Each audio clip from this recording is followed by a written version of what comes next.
এক সীমান্ত সৈনিকের চিঠি। আমি যদি যুদ্ধে মারা যাই, দেখো যেন কাফিনে শুয়ে ঘরে পৌঁছাই। দেখো আমার মেডেলগুলো যেন বুকের উপর রাখে। তার ছেলে দেশকে সবটা দিয়েছে। বলো আমার মাকে, বাবাকে বলো যেন মাথা নিচু না করে। মাথা উঁচু করে চলে গেছে ছেলে, চিন্তা করো না তার তরে।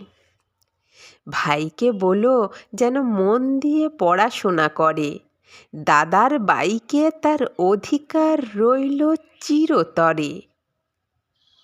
বোনকে বলো কান্না ফুরালে যেন জীবনের রঙে মাতে।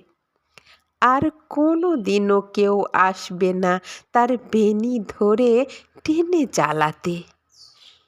আর তাকে বলো যে আমার সব কিছু, সে এক স্পর্ধিতে কন্যে, যার স্বামী দিয়েছে প্রাণ এই দেশের জন্যে।